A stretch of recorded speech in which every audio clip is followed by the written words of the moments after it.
Welcome to Beer Untapped with Perry Miller, the podcast. I'm joined by Seth. Hey, welcome, guys. Thanks for finding us on the internet. Now, these shows originally aired on Brookings Radio, but now they're all here for your enjoyment. I hope you like it. There you go. Sit back, enjoy the show, relax. Let us know if you want to see anything on future shows. As we said, this comes out live in the Brookings area, but enjoy this archive episode. Beer Untapped with Perry Miller. Welcome to Beer Untapped with Perry Miller. Saturday's 10th annual Wing and Brew Festival at Swift Health Center in Brookings saw 6 South Dakota breweries under one tent at a beer festival. This is probably the first time that they've made such a heavy dedication to South Dakota beers. I see a Minor Brewing Company sign. I see a Fernson sign, a Sick and Twisted, a Knuckle Brewing Company. The Wooden Leg sign is getting hung right now. So I know that's the first time they've all been represented at this event, and there's probably just a handful of events in the last year that they've all been together at the same time. So, of course, we've got some of the other ones from around the region that are well represented here, but this is the first time for people to really come to Wings and Beer and experience the local scene as well. Seth Cook there from Wooden Legs Brewing in Brookings, one of the 6 state brewers at the fest. Also a couple of other nearby breweries, Bank and Take 16 from Minnesota, and several that have a larger footprint. We talked to several of the brewery reps to find out what's happening in the local brewing scene.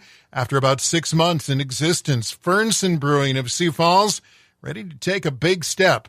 Ricardo Terabelsi handles sales and marketing for Fernson. We're excited to announce that we'll have cans in the market, hopefully by Labor Day, yeah. And we have our own canning line, which makes that process that much easier. The burden is you have to purchase, 200,000 cans at a time. You can't just buy a couple hundred and test the design and see if it goes okay. Terabelsi says they started out with a fairly big brewing system. We're statewide distribution now. We're looking potentially at expanding into another state here, hopefully soon. But, we have the luxury of starting with a very large brew house. We started with a 30-barrel system. Most starter breweries have a much smaller system, and then they expand. And we're kind of doing it backwards. We're going into the system. So production's not an issue, which is really nice. We keep all of our accounts, well stocked. Minor Brewing of Hill City now also has a tap room in Sioux Falls. Kate Hayes with Minor says they're thrilled with that second location. We always have been really fortunate to have a lot of fans because so many people travel to the hills and vacation there. That it just made sense for us to be able to, get a great building in Sioux Falls. We have a really cool old historic building that we renovated, and we're able to see our fans all the time now. Matt and Sandy, the owners of Minor Brewing Company in Prairie Berry, have such a commitment to keeping the style of the buildings, especially with that historic building, really letting it portray kind of how it was built and just that beautiful wood that's inside and the cut stone and everything. She says they like to add a bit of South Dakota to their beers. Kind of classically crafted, kind of European styles, but with South Dakota flavor. So in our wheat beer, we use buffalo berries, hand-picked South Dakota buffalo berries in the mash. In our brown ale, we use choke cherries in the mash. So we always bring a little bit of that kind of prairie flavor to those really classic styles. More Wing and Brew Fest fun when Beer Untapped continues.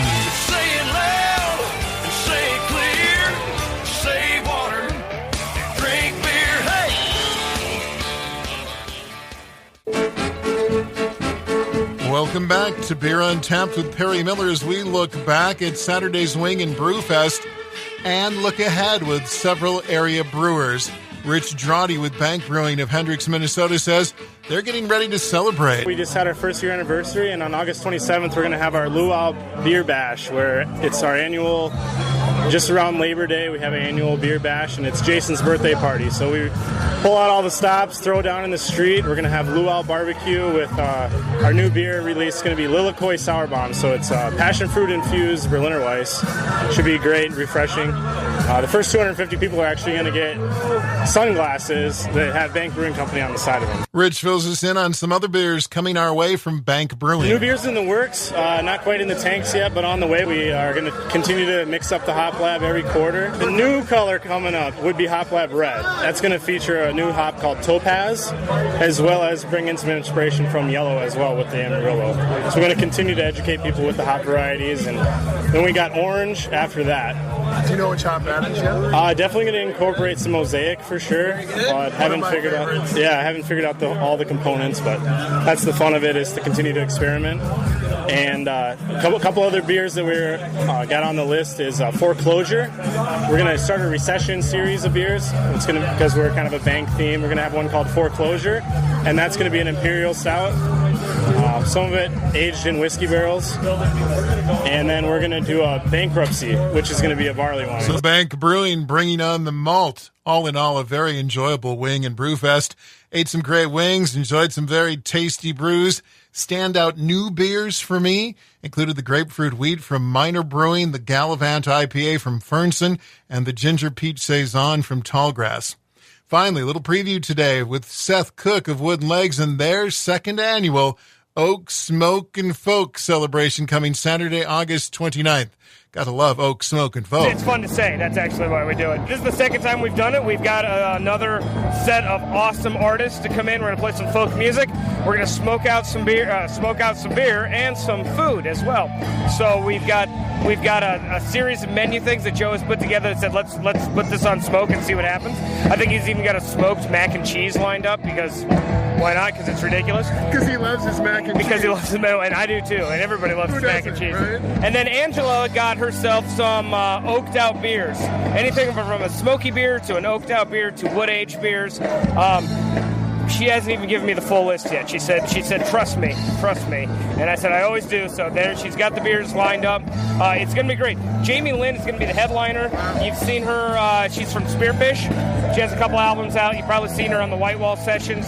She's going to become rocking the banjo. So it's always a good time. No cover as always.